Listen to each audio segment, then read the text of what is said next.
Good evening and welcome to our coverage of the election that is now just hours away. I'm Yvonne Okwara Matole.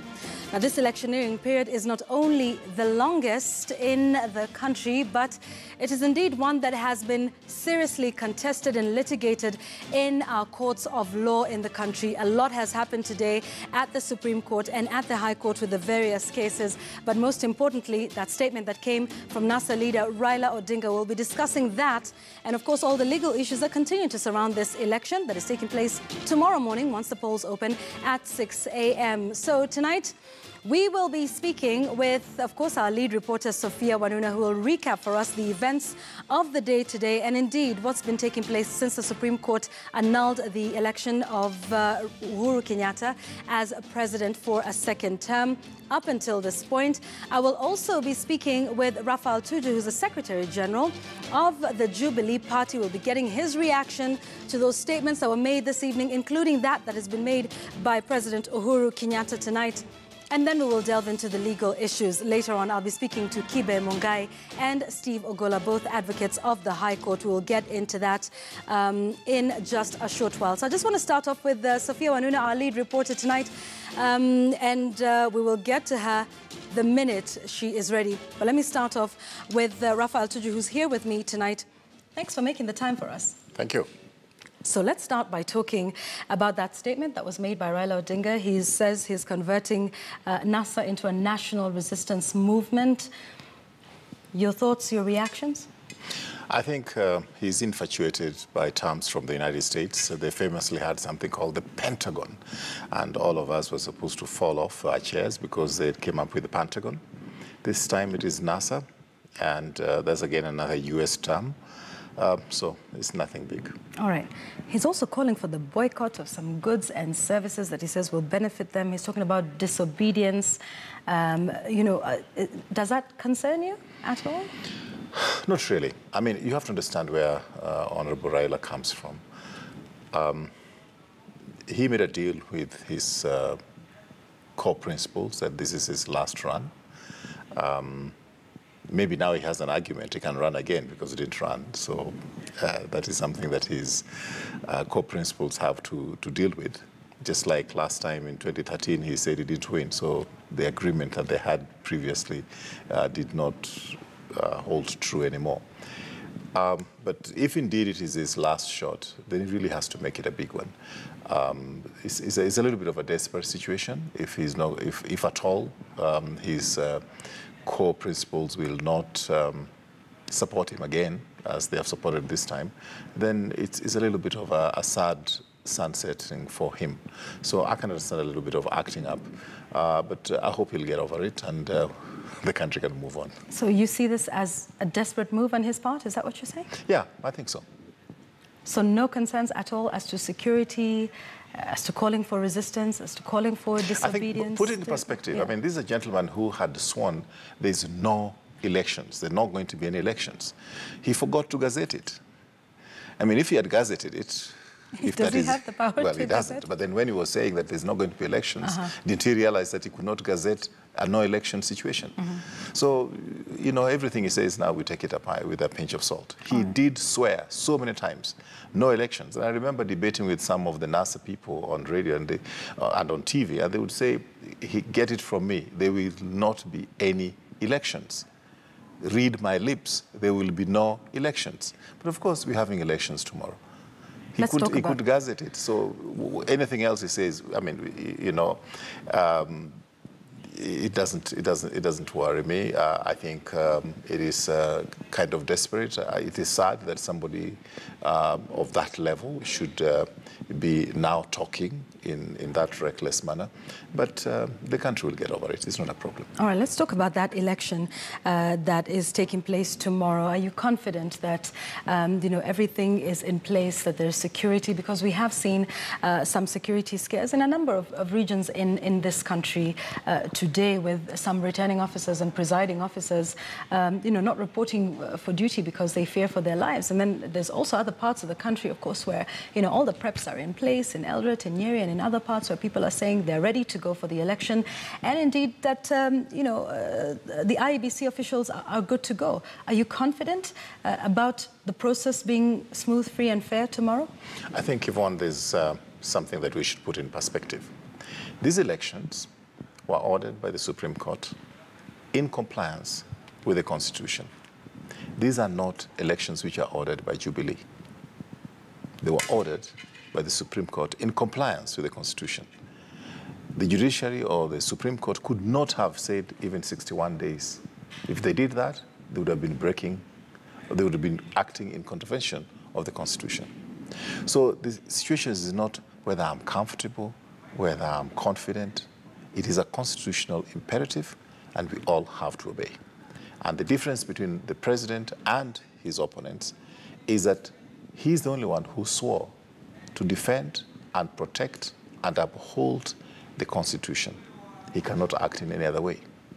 If he could, he would have done what probably Honorable Raila was able to do, withdraw, so that then maybe he could get another 90 days peacefully. But he is required by the Constitution that he has to protect the Constitution, and these elections have to take place in 60 days. It's a pity that... Is he concerned about the conditions of the elections or the quality of it, of the process? Because remember, his win was snatched because of what the Supreme Court called process rather than outcome. Is he concerned or satisfied with the processes that have been put in place so far, to say that this might not go back to the Supreme Court in the next few days after the result is announced? Well, we have to be a country of laws. There's a choice that we have to make. Do we want to be a banana republic where we make laws and rules as we go? Or do we have a constitution that we adhere to, come rain or shine? In this particular case, he has absolutely nothing to do with whether the elections take place tomorrow or not.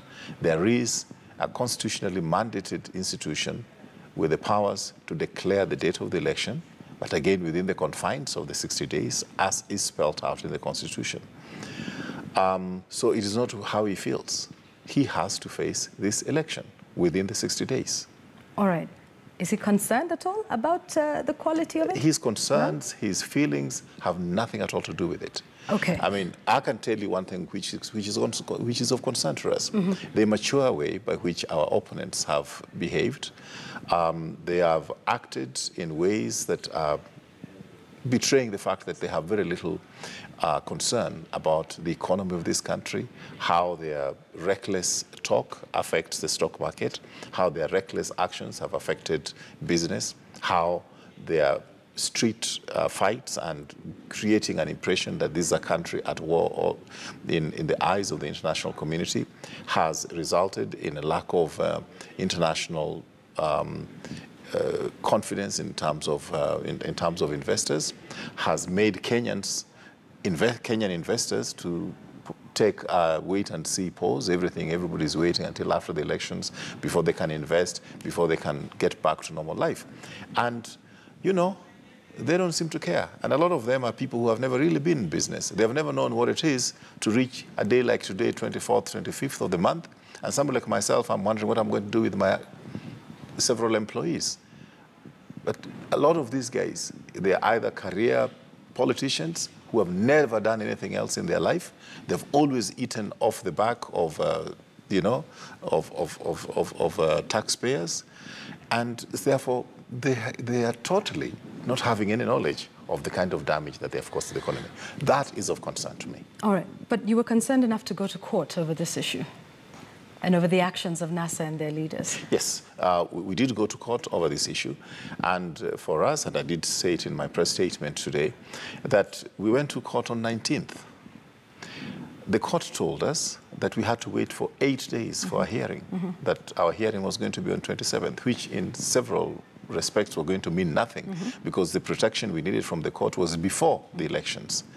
But then curiously, the NASA surrogate organizations go to court yesterday and a schedule is given to them within less than 24 hours. So before the law, we should be treated the same. Our case was certified as urgent. Their case was certified as urgent. Where did the court get the time to schedule them for today and did not get the time to schedule us for 8 days? We should all be treated equal. Why do you think you're not being treated equally by the courts? Well, the Supreme Court has to answer to that. Do you think they're biased towards NASA? Well, I mean, I think it's Kenyans to judge on that. And that's why we put it in the public domain, that we went to court under certificate of urgency. We were told to wait for 8 days, and on the 8th day was going to be on 27th, at a time when we would not benefit from the prayers that it will be overtaken by events. But a NASA surrogate goes to court yesterday, and a hearing date is put today. It blows my mind.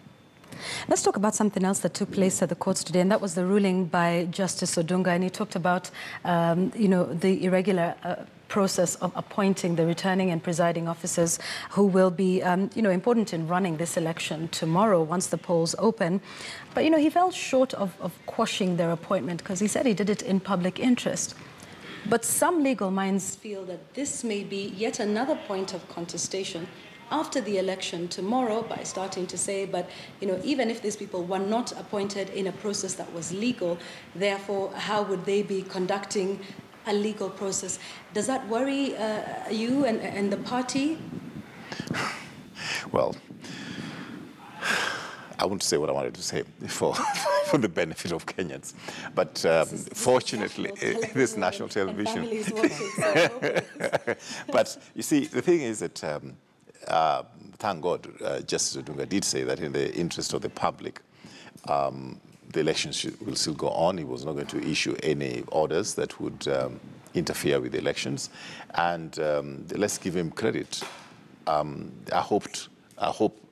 wish that more judges acted in public interest in that way.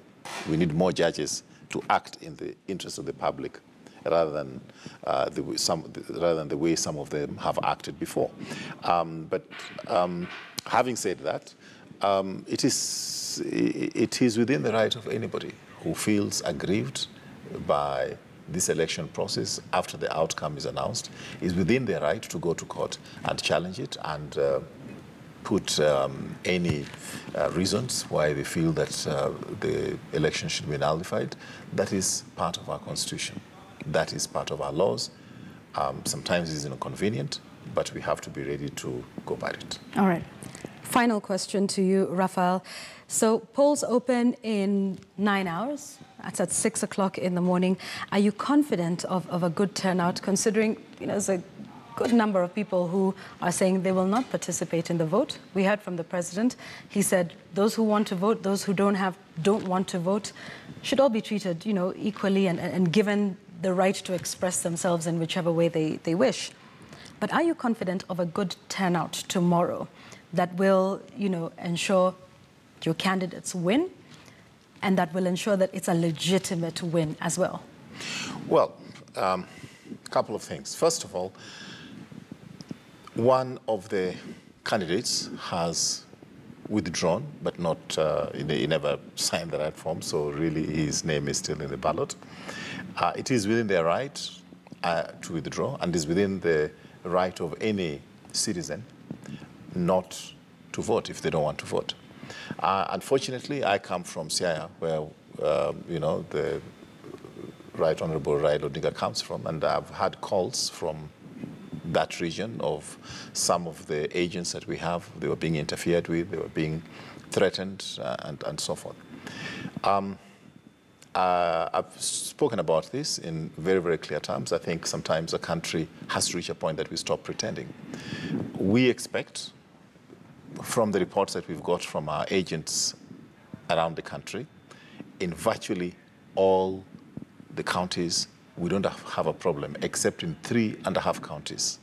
That is the county of Siaya, Kisumu, Homa Bay, and part of Migori. But that's their right. The only thing I feel sad about is that it was never envisaged by the Constitution and by this country that one leader from a certain region or a certain ethnic community can mobilize the people from his counties to be able to blackmail the 43.5 counties. That is regrettable. But once again, it is their right. So they can boycott, they can decide not to vote, but the 43.5 counties should not be blackmailed by 3.5 counties. And do you believe that they will turn out in their numbers to vote? Well, in the rest of the countries, all the reports we have from our agents, from our supporters and so forth, you know, they'll go on as normal. But in those 3.5 counties, out of the 47 counties, it is sad. It is within their right. But the country has to proceed, and no single individual from a certain region should be able to blackmail the rest of the country. All right. That is not the spirit of the Constitution. If he wins this vote that takes place tomorrow, what efforts will President Uhuru Kenyatta make to put the country together? You've said there's 3.5 counties where the vote might not take place, or, you know, there might be minimal turnout, you know, depending on how things go. But there's obviously, you know, a deep divide. What's the president's plan? What's the Jubilee Party's plan to bring them all together? Because if he wins, he will be president of everyone. The 43.5 counties, the 3.5, he will be president of every single Kenyan, whether they voted for him or not, or whether they voted or not to begin with. I think he understands his role very well. As the president, he'll be the president of the whole country. And I think he's very magnanimous. Even last time when he was declared the winner, the first thing he said is that he wanted to embrace all his brothers and sisters, including those who opposed him, so that they could come together and build this country, so that we deal with the issues of unemployment, which is very serious in this country. We deal with the issues of the economy, so that there can be prosperity for all of us in this country, so that we can live in dignity and peace. Those were his words when he had that opportunity to be declared the winner. He was not gloating over it and you know, making his opponents feel inferior. He was very, very gracious and very charitable towards them. I think that is his nature, and I do believe that he'll even take more effort to ensure that he reaches out to even those counties that did not vote for him. And I think he addressed himself to that in his speech just a few minutes ago. All right. Thank you very much, Raphael Tuju, Secretary General of the Jubilee Party, expressing confidence with what's going to happen tomorrow. Stay with me as I speak to Sophia Wanuna, who's our lead reporter tonight. Sophia, it's good to speak to you. So let's talk about, you know, what's been happening today. Indeed, quite a bit has been happening at the courts of law, including the curious event of no quorum at the Supreme Court. Let's start there. Good evening, Yvonne. Yes, that lack of quorum at the Supreme Court today, just showing the significance of numbers in some of these very important scenarios in the country, like the one we saw. 3 petitioners had moved to the Supreme Court seeking to have tomorrow's fresh election stopped. However, this morning, as all the parties gathered, the Attorney General introduced all the parties present, and then the CJ, who's also the President of the Supreme Court, showing up alone, and immediately you could hear the murmurs, because without the other judges already, those who are well versed in terms of matters legal could see already this was going to be about quorum. And so what he in essence told the country is that, one, the Deputy Chief Justice was unable to make it because of the events that we're able to hear about, and for some witness yesterday, her driver, who's also a policeman, shot 3 times, currently undergoing treatment, shocked and shaken. DCJ could not make it for the proceedings today. And then there's Justice Ibrahim, who's still undergoing treatment, we understand, outside the country. As for Justice Ndongo, the CJ saying she was unable to make a flight back into the capital for this particular seating. For Justice Wanjala as well as Justice Ojwang, the CJ saying simply they couldn't make it. No reason as to why. And also as well, the only other judge who was present with the CJ, although not in the courtroom, was Justice Lenaola. So 2 judges present. However, quorum is 5 judges, so that matter could not go ahead, although we also understand from sources within the Supreme Court that whilst Justice Ndung'u was unable to make it for this particular sitting, it has been notable for the other sittings that the Supreme Court has had since the delivery of the judgment, the full judgment. She has not been in attendance even for meetings here at the Supreme Court. So just one of the things we're hearing. So those were the intrigues. So in essence, that matter in abeyance so far. But also another ruling that came out from the courts today is that matter around the returning officers. Justice Odinga of the High Court finding that the IEBC regularly gazetted the constituency returning officers alongside their deputies without following regulations in the electoral laws, which in essence warrant and require for them to be able to consult with political parties. But while on one hand upholding or finding that there was that irregularity, Judge Odinga did say he could not quash the gazettement because that would have led the country to quite a crisis without managers, critical managers of the election to oversee the same tomorrow. Also, the Mwau case, which was seeking to find that the IEBC in this fresh poll should have conducted nominations. That as well thrown out by the High Court today, which found it had no jurisdiction, that presidential matters are in the purview of the Supreme Court. Yvonne. And that is interesting. I'd just like us to go back to the case of the Supreme Court for just a moment. You know, you've been speaking to your sources and leads. Interesting that there was no quorum, despite the fact that the Chief Justice himself had directed that all courts be able to hear the matters before them today, even though it is a public holiday. You know, could this be a fallout from what took place when the Supreme Court released its verdict annulling President Uhuru Kenyatta's win for the 8th of August? We do know there were some dissenting judges, and there was a lot of talk of undertones, you know, between the judges. What can you tell us?